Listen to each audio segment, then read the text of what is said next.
Salut les francophonistes, moi c'est Poro, bienvenue pour cette nouvelle vidéo. Aujourd'hui je vais vous parler d'une révolutionnaire qui n'est pas prête à faire des compromis. Aujourd'hui je vais vous parler d'Amalia, l'inspiratrice d'un mouvement révolutionnaire qui veut renverser le gouvernement fascisant qui a pris le pouvoir sur la région où elle vit. Le gouvernement utilise la force et les auxiliaires étrangers pour garder le pouvoir. Elle est farouchement amoureuse de la liberté et de l'autodétermination du peuple. Elle refuse le titre de chef de révolution et se considère plus comme une inspiratrice du peuple. Elle est souvent présentée à des ralliements de foules et d'ouvriers pour exhorter à se lever et prendre une place qui leur sont dues en fonction de leur capacité de production. Une de ses craintes est la recréation d'anciennes élites si la révolution réussit. Elle est très sensible à ces problématiques, réfléchit à comment les éviter, notamment en abolissant la police. Image, odeur, tic de parole, ton de voix. Amalia est une femme grande et fine à la peau claire et aux cheveux courts et roux, qui porte une casquette de cheminot et un manteau long. En dessous, elle a des vêtements d'ouvrier qu'elle utilise pour se fondre dans la foule après ses opérations. Elle semble toujours être sur le point de partir pour faire une nouvelle action importante. Elle est en mouvement, elle parle beaucoup. Elle sent l'huile, le fer et la poudre. Sa voix est puissante et claire. Elle parle avec emphase et passion. Elle va chercher les foules pour leur parler et aime les haranguer. Elle dit souvent « Venez avec moi, reprenons ce qui nous a été pris par nos oppresseurs. » Et on n'en veut pas un tyran pour en installer un nouveau à sa place. Information sur le setting qu'elle veut mettre en avant. On va commencer simple. La révolution est-elle possible ou le setting la rend-elle hors de portée? Y a-t-il des règles magiques qui empêchent le pouvoir de changer de main ou les gens peuvent-ils vraiment reprendre le pouvoir? Ensuite, l'organisation d'un groupe sans chef dans notre setting, c'est possible? Notre univers est plus centré sur des personnages importants qui portent les organisations et les buts du monde. Ensuite, la réussite des actions d'Amalia, ou leurs échecs, vont aussi donner une teinte plus ou moins optimiste à notre univers. Si elle rate, c'est peut-être qu'il n'y a aucun espoir. Et pour finir, un petit coup de patriarcat pour la route, ça les fait couiner les chefs du gouvernement, que ce soit une femme, la figure prominente de révolution, ou c'est un non-sujet.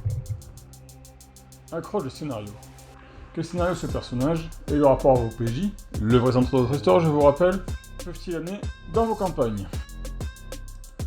Premier scénario. Les PG arrivent dans la ville où Amalia est active.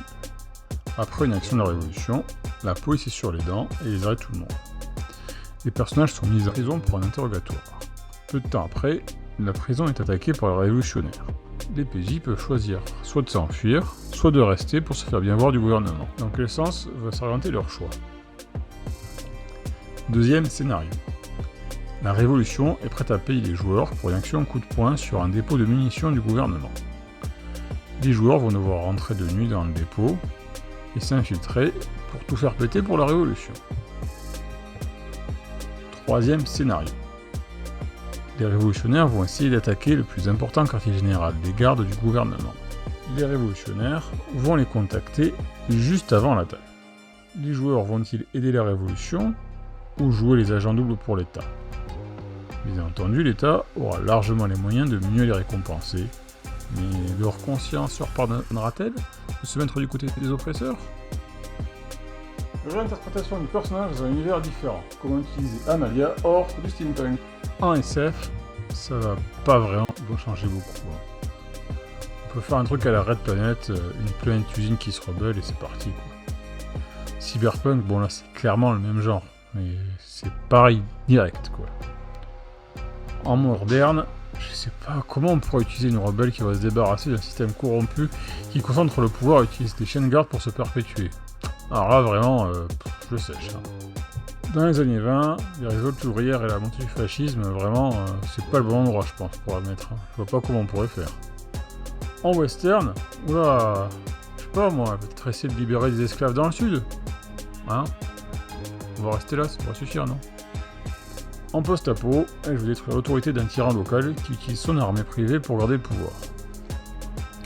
En fantasy, tu prends son pays, tu mets esclavagiste impérialiste, et là, elle veut les chasser avec l'aide de mages pyromanes.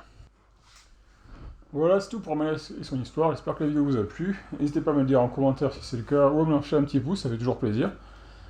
Mais sinon, c'est pour vous qui souhaite à tous des bonnes parties et plein de bonnes choses la prochaine fois. Ciao!